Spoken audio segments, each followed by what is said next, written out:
여러분, 제가 오늘 말씀 준비하면서 아버지의 마음에 대해서 많이 생각해 보았습니다. 우리가 읽은 본문을 보면 압살롬이 반역을 저지르고 전쟁에서 패하여서 죽임을 당하게 됩니다. 이런 반역을 저지른 자가 죽었기 때문에 모든 사람들은 기뻐하고 이런 자리가 잔치자리가 될 수도 있지만 아버지 다윗은 슬퍼하였습니다. 아버지 다윗은 자신의 아들 압살롬이 죽은 것을 보고 차라리 내가 죽었어야 했는데 내가 죽었다라고 통곡하였습니다. 여러분, 이 다윗의 그 외치는 통곡의 소리를 들으면서 저는 계속 아버지의 마음을 생각했습니다. 하나님 아버지의 마음은 어떨까? 우리 사람들, 다윗과 같은 그 사람도 자신의 아들을 보면서 이러한 사랑의 마음을 품었을 것인데 우리 하나님 아버지는 우리를 바라보시며 어떠한 마음을 품으셨을까? 계속 묵상하게 되었습니다. 여러분, 이 시간 제가 말씀을 나눌 때 함께 하나님의 크신 사랑에 덧입는 시간이 되었으면 좋겠습니다. 하나님 아버지의 그 사랑을 다시금 체험하는 시간이 되었으면 좋겠습니다. 하나님의 사랑으로 여러분의 상처가 치유받고 여러분이 겪고 있는 고난과 환난이 주 안에서 해결되길 바랍니다.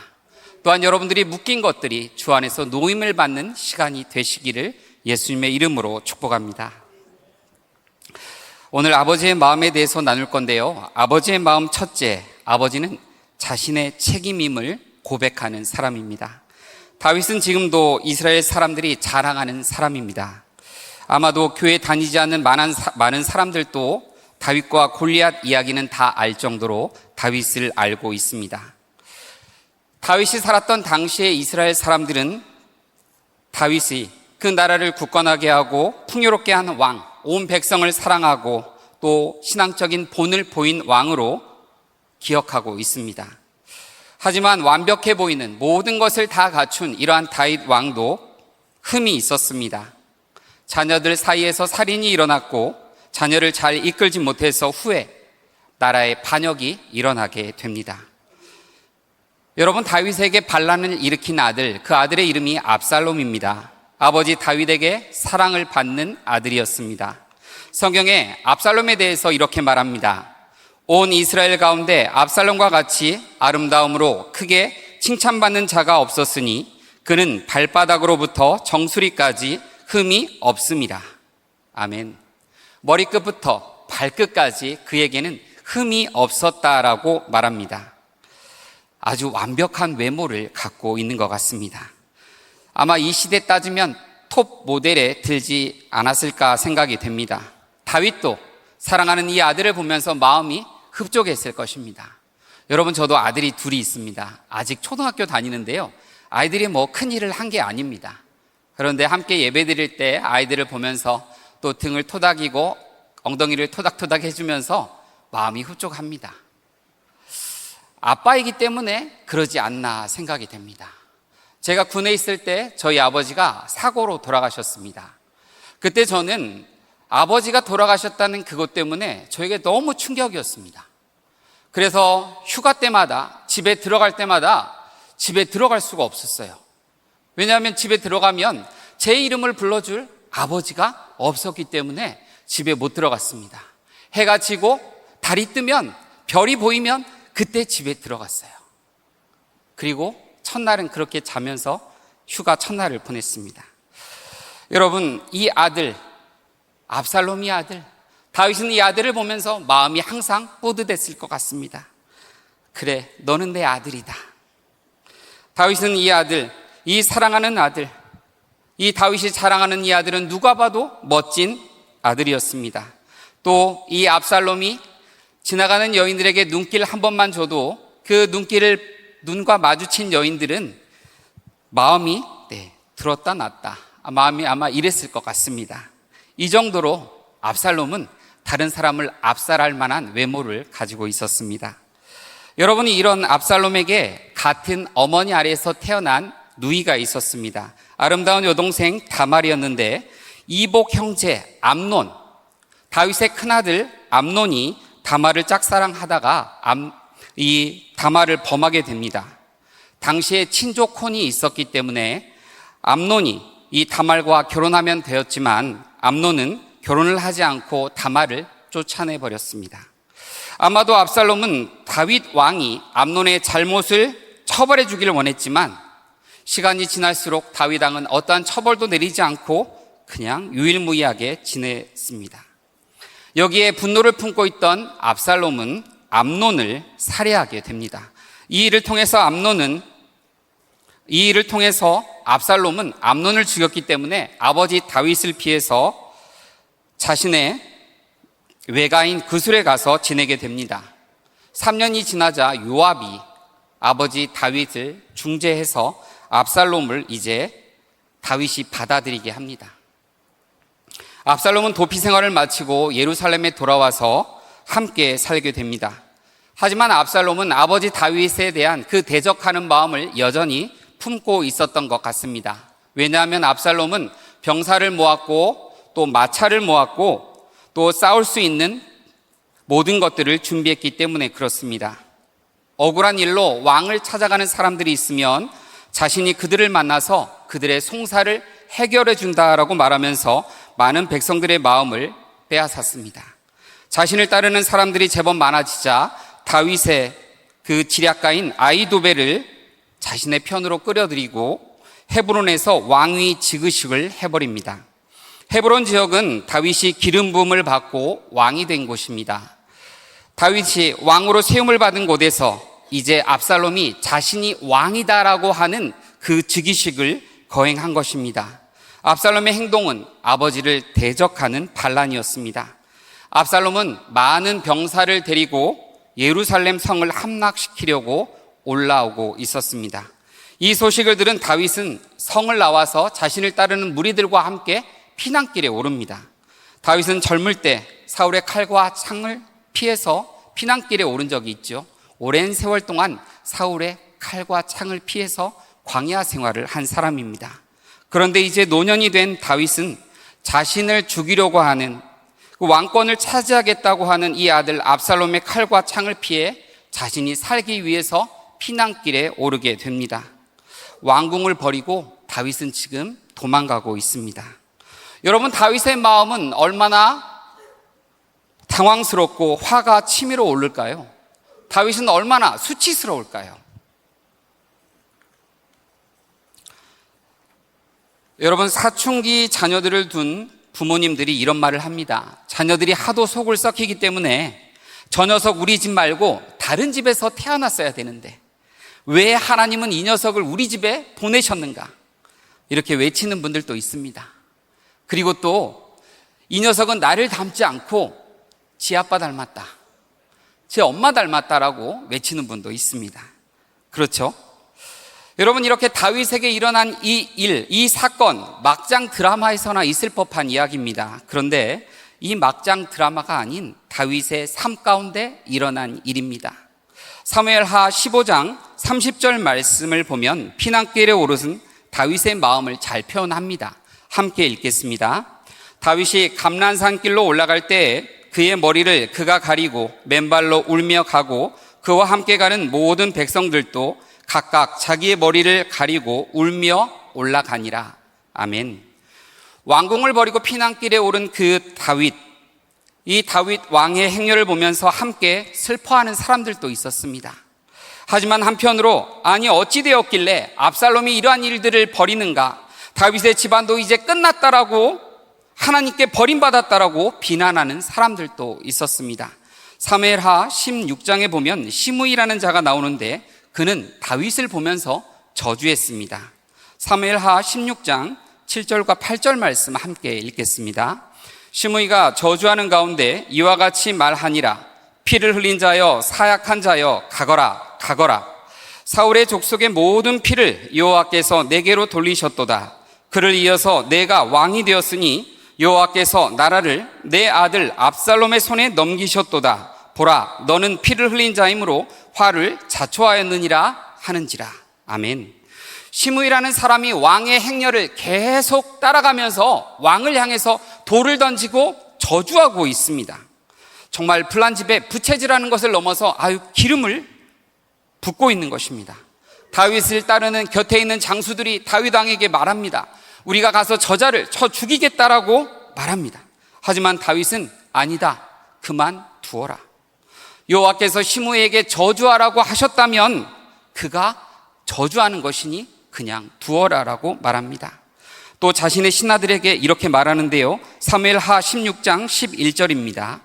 내 몸에서 난 아들도 내 생명을 해하려 하거든 하물며 이 베냐민 사람이랴. 여호와께서 그에게 명령하신 것이니 그가 저주하게 두라. 다윗은 자신이 지금 겪고 있는 일이 자신이 잘못 때문인지 알고 있습니다. 어느 날 자신의 부하들은 전쟁터에 나가 싸우고 있었지만 자신은 궁궐에서 쉬다가 따스한 봄날 오후 왕궁을 거닐다가 우리아의 아내의 목욕하는 것을 보게 됩니다. 그리고 정력에 이끌려서 그 여인을 범하게 되죠. 그 사건을 감추기 위해서 다윗은 충신 우리아마저 죽였습니다. 이후 모든 것들이 감추어진 것 같았지요. 다윗은 모든 것들을 감추었다고 생각했지만 하나님의 선지자 나단이 어느 날 찾아오게 됩니다. 그리고 하나님께서 다윗의 죄를 다 보았고 기억하신다라고 말합니다. 사무엘하 12장 9절을 보면요, 그러한데 어찌하여 내가 여호와의 말씀을 업신여기고 나 보기에 악을 행하였느냐. 내가 칼로 햇사람 우리아를 치되 암몬의 자손의 칼로 죽이고 그의 아내를 빼앗아 내 아내로 삼았도다. 하나님께서 다윗에게 이제 내려질 심판에 대해서 사무엘하 12장 10절에서 12절로 걸쳐서 말합니다. 함께 읽겠습니다. 이제 내가 나를 업신여기고 햇사람 우리아의 아내를 빼앗아 내 아내로 삼았은즉 칼이 내 집에서 영원토록 떠나지 아니하리라 하셨고, 여호와께서 또 이같이 이르시기를 보라, 내가 너와 내 집에 재앙을 일으키고 내가 내 눈앞에서 내 아내를 빼앗아 내 이웃들에게 주리니 그 사람들이 내 아내들과 더불어 백주에 동침하리라. 너는 은밀히 행하였으나 나는 온 이스라엘 앞에서 백주에 이 일을 행하리라 하셨나이다 하니. 아멘. 다윗은 모든 비난의 화살을 반란을 일으킨 자신의 아들 압살롬에게 돌릴 수 있었습니다. 하지만 다윗은 지금 일어난 이 사건, 자기 삶에 일어난 이 사건을 자신의 죄 때문임을 알고 있습니다. 압살롬의 반란은 자신이 젊은 날 저지른 그 죄악의 심판이라는 것을 알고 다윗은 괴로워합니다. 아버지와 아들이 서로 칼날을 겨누고 서로 죽여야 하는 이 비극적인 상황을 다윗은 마주하면서 지금 이러한 상황이 일어난 것은 나의 잘못이다, 나의 죄다라고 고백합니다. 여러분, 제가 한 남편의 간증을 여러분들에게 전해드리겠습니다. 이 남편은 자신이 어릴 때 부모님께서 돌아가셔서 어릴 때부터 고아로 자라고 고아원에서 컸다고 합니다. 본인이 어려운 환경에서 죽기 살기로 공부해서 나중에 세무사에 합격하게 되었습니다. 직장 생활을 하면서 아내를 만나 결혼하게 되었고, 본인은 혼자 모든 것을 책임지는 고아로 살았기 때문에 가정을 이루었지만 늘 혼자였고 화목한 가정을 어떻게 이루는지 몰랐다라고 합니다. 그래서 늘 아내와 다툼뿐이었다라고 합니다. 본인은 늘 혼자였기 때문에 마음을 아내에게 여는 것도 힘들었고 아내를 믿는 것도 힘들었고 아내를 늘 의심하며 폭력을 행했다고 합니다. 아내는 숨막히는 가정생활과 자녀들의 우울증으로 인해서 본인도 정신과 치료를 받아야만 했다고 합니다. 여러분, 이 가족은 서로가 서로를 죽여가고 있었습니다. 이들의 삶은 바로 서로를 죽여가는 것이었습니다. 이혼을 앞두고 남편분이 신앙생활을 하게 되면서 점차로 자신의 가족 가운데 일어난 이 모든 일은 자신의 잘못인 것을 알게 되었다고 합니다. 자신의 죄 때문에 아내가 아프게 되고 아이들이 학교에 적응하지 못하게 되었다라고 말합니다. 나 같은 사람, 하나님도 어찌 구원할 수 없어서 하나님께서 나의 아내와 나의 자녀들을 그 고통을 통해서 나를 구원하신 것, 나를 하나님을 만나게 하셨다라고 고백하였습니다. 가족을 향해서 맹비난을 하던 사람이 바뀌어 아내가 받는 고통, 자녀가 받는 그 고통, 그것이 바로 나의 고통이다라고 말하였습니다. 가족이 받는 고통이 나의 고통이라고 말하게 되자 그 가정 가운데 변화가 일어나기 시작했습니다. 여러분, 우리가 하나님 앞에서 자신이 죄인이라는 것을 깨닫는 사람은 자신이 죄 용서함의 은혜를 받은 사람입니다. 내가 죄인이다, 내가 하나님께서 나를 용서해 주셨다고 고백하는 사람은 하나님의 사랑을 경험한 사람입니다. 이 사람은 다른 사람을 품을 수 있게 됩니다. 하나님께서 나 같은 죄인도 용서해 주시고 받아주셨기 때문에, 그 사랑 때문에, 내가 그 사랑 안에 있어 살기 때문에 다른 사람도 품을 수 있습니다. 여러분 가족 중에 여러분을 힘들게 하는 사람이 있습니까? 아니면 여러분 일터에서 여러분을 아주 힘들게 하는 사람이 있습니까? 네, 꼭 한두 명 있죠. 네, 몇 명 더 있는 분 있을 수 있습니다. 여러분, 혹시 자신을 힘들게 하는 사람 한 명도 없다고 말하는 분이 있을 수도 있습니다. 제가 생각하기에 이분은 나이를 정말 많이 드신 분이다라고 생각이 됩니다. 왜냐하면 자신을 힘들게 하는 사람들이 모두 다 하늘나라로 떠났기 때문에 그렇습니다. 그래서 이제 더 이상 자신을 힘들게 하는 사람이 없습니다. 여러분을 힘들게 하는 사람, 그 사람, 여러분이 한번 바꾸어 생각하시면 좋겠습니다. 여러분, 어떻게 보면 그 사람이 나의 구원을 위해서 내가 하나님의 사람으로 온전히 설 수 있도록 그 사람이 하나님께 쓰임을 받고 있는 것일 수 있습니다. 그러니 여러분, 그 사람을 볼 때마다 이제 잘해 주십시오. 당신이 나 때문에 수고하고 있군요. 옆에 사람 한번 보세요. 이렇게 말하겠습니다. 나 때문에 당신이 수고하고 있습니다. 네, 우리의 구원을 위해서 수고하는 사람들이 많죠. 그런데 우리는 그 사람들을 보면서 비난합니다. 너의 잘못이다. 너의 잘못이다. 바꾸어 생각하시기 바랍니다. 하나님이 죄된 나를 구원하기 위해서 그 사람을 사용하신다. 아버지의 마음 둘째는 그래도 품습니다. 피난길에서 조금 안정을 찾은 다윗은 전열을 정비해서 압살롬의 군대와 전쟁을 하게 되는데요.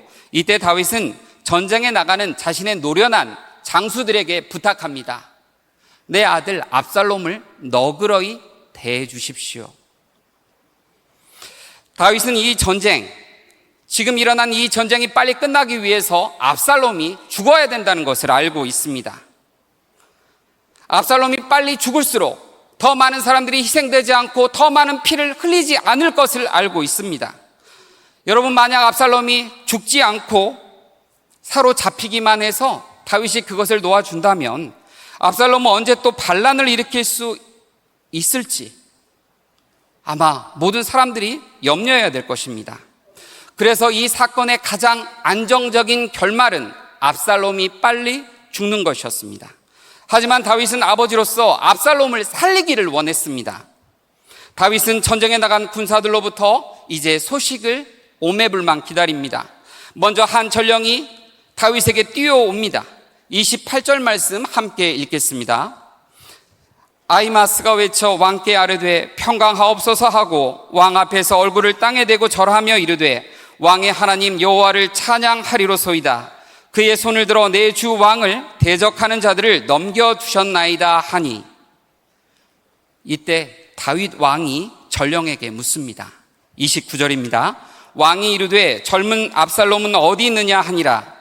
아히마스가 대답하되 요압이 왕의 종 나를 보낼 때 크게 소동하는 것을 보았사오나 무슨 일인지 알지 못하나이다 하니, 다윗은 전쟁의 승리보다 자신이 더 애타게 기다리는 소식이 있었습니다.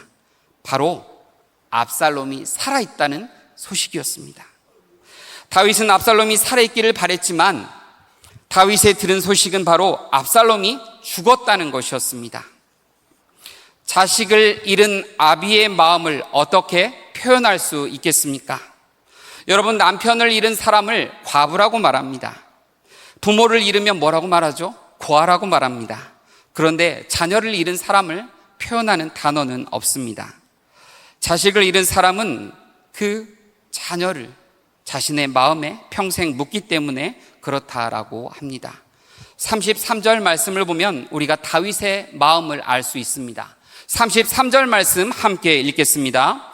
왕의 마음이 심히 아파 문 위층으로 올라가서 우니라. 그가 올라갈 때 말하기를 내 아들 압살롬아, 내 아들 압살롬아, 차라리 내가 너를 대신하여 죽었다면 압살롬 내 아들아 하였더라. 아멘. 모든 사람들은 반란을 일으킨 압살롬이 당연히 죽어야 한다고 생각했습니다. 그의 죽음이 그가 행한 일에 합당하기 때문에 그렇습니다. 그런데 아버지 다윗의 마음은 아니었습니다. 자신에게 칼을 들었던 그 아들, 다윗은 그 아들을 이미 용서한 것이었습니다. 차라리 내가 죽었다면 그것이 좋았을 것을 아들아라고 외치고 있습니다. 아버지 다윗은 아들이 피투성이가 되어도 살아만 있기를 바랬습니다. 아버지 다윗은 아들의 모든 허물과 죄를 본 것이 아니라 바로 아들의 그 생명을 본 것입니다. 자신이 대신 죽어 아들을 살리기 원하는 아버지의 마음이었습니다. 여러분의 가족들을 돌아보실 때, 여러분의 배우자를 볼 때 여러분 허물이 많이 보이십니까? 여러분 자녀를 볼 때 자녀의 많은 허물이 보이십니까? 교회에서 우리 성도들을 마주 대할 때 많은 허물이 보이십니까? 그럼 여러분, 우리에게 사랑이 부족하다는 것을 생각하면 좋겠습니다. 잠언에 사랑은 허다한 허물을 덮는다라고 말씀하고 있습니다. 여러분, 하나님의 사랑의 눈으로 여러분의 배우자를 보시고 여러분의 자녀를 바라보시기 바랍니다. 또한 여러분의 공동체 가운데 함께하는 사람들을 하나님의 사랑의 눈으로 바라보시길 예수님의 이름으로 축복합니다. 아버지의 마음 셋째는 하나님 아버지의 마음으로 살아가는 것입니다. 사랑하는 여러분, 우리는 다윗을 통해서 하나님 아버지의 마음을 알 수 있습니다. 다윗은 아들 압살롬을 사랑했습니다. 하지만 압살롬의 죽음을 막을 수 없었습니다. 그리고 자신의 죽음으로 그 아들의 죽음을 대신하고 싶었지만 그렇게 할 수도 없었습니다. 아들의 생명을 구할 수 없었습니다. 우리는 알고 있습니다. 우리가 사랑하는 다른 사람의 죽음을 우리는 대신할 수 없지요. 아무리 사랑해도 그에게 나의 생명을 줄 수 없습니다. 이것이 우리 인간이 가지고 있는 한계입니다. 하지만 하나님께서 우리의 죽음을 대신해서 예수 그리스도를 보내셨다고 성경은 말씀합니다. 요한복음 3장 16절 말씀을 함께 읽겠습니다.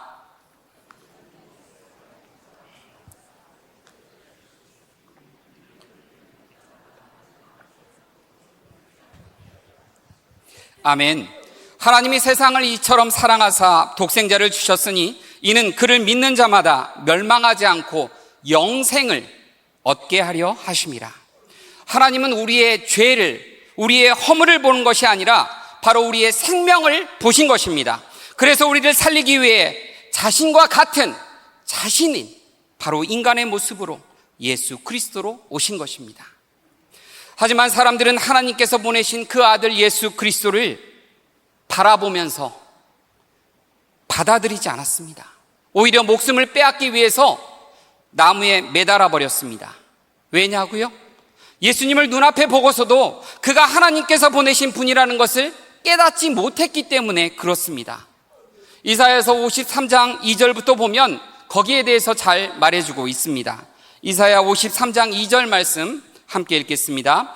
그는 주 앞에서 자라나기를 연한 순 같고 마른 땅에서 나온 뿌리 같아서 고운 모양도 없고 풍채도 없은즉 우리가 보기에 흠모할 만한 아름다운 것이 없도다. 그는 멸시를 받아 사람들에게 버림받았으며 강고를 많이 겪었으며 질고를 아는 자라. 마치 사람들이 그에게서 얼굴을 가리는 것 같이 멸시를 당하였고 우리도 그를 귀히 여기지 아니하였도다.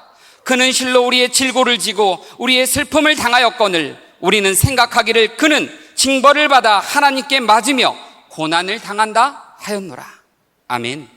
예수 그리스도를 볼 때마다 사람들이 그가 하나님의 아들인 것을 알지 못했습니다. 그의 외모를 보고 어떻게 이 사람이 하나님의 아들이란 것인가, 사람들이 오히려 이렇게 반문할 정도였습니다. 예수 그리스도를 바라볼 때 우리가 보기에 흠모할 만한 아름다운 것이 그에게 없었다라고 말하고 있습니다. 또한 우리는 그를 귀히 여기지 않고 살았습니다.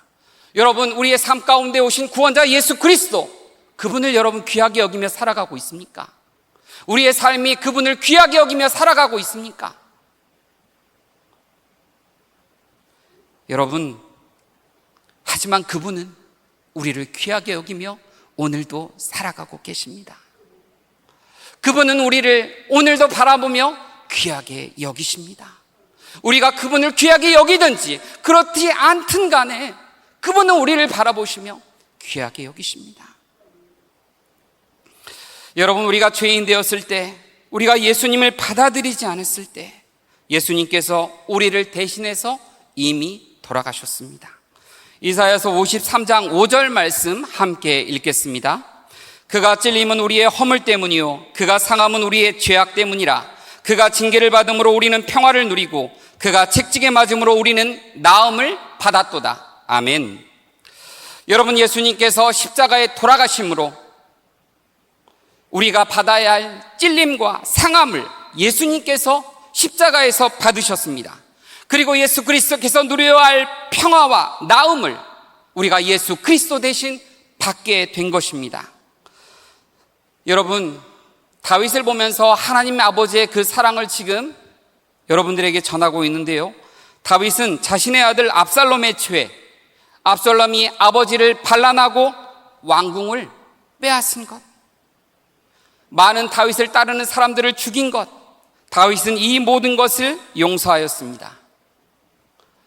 여러분, 하나님도 우리에 대해서, 우리가 저지른 그 죄에 대해서, 네가 이러한 죄를 저질렀고 너가 이러한 죄를 저질렀고 네가 이러한 삶을 살아가고 있다라고 주님은 우리에게 묻지 않으십니다. 그리고 주님은 우리를 그냥 덮어주십니다.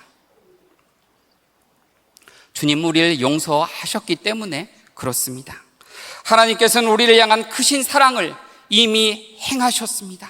우리를 향해서 이미 용서하셨습니다. 그리고 오늘도 우리를 보면서 우리를 부르십니다. 너는 나의 사랑하는 아들이다. 너는 나의 사랑하는 딸이다. 이리 오라, 이리 오라라고 주님은 부르십니다. 사랑하는 여러분, 우리를 부르시는 그 주님의 음성이 들리십니까? 내 아들아, 내 딸아, 너는 내 아들이다. 너는 내 딸이다. 우리의 어떠한 모습을 바라보면서 주님은 그렇게 말씀하시는 것이 아닙니다. 우리의 있는 모습 그대로를 바라보시면서 주님은 우리를 그렇게 부르시는 것입니다. 여러분, 하나님의 그 사랑의 음성을 듣는 이 밤이 되시기를 바랍니다. 이제 말씀 한 구절을 읽고 마치도록 하겠습니다. 에베소서 3장 19절 말씀입니다. 그 넓이와 깊이와 높이와 깊이가 어떠함을 깨달아 하나님의 모든 충만하신 것으로 너희에게 충만하게 하시기를 원하노라. 아멘. 하나님의 사랑을 우리가 다 이해할 수 없을 것입니다. 하나님의 그 사랑의 크기와 깊이와 너비를 우리가 다 알 수는 없을 것입니다. 하지만 우리를 향해서 부어주시는 그 사랑의 크기와 깊이와 너비를 이 밤 깨달아 아는 금요 응답의 밤이 되시기를 소망합니다. 함께 찬양하겠습니다.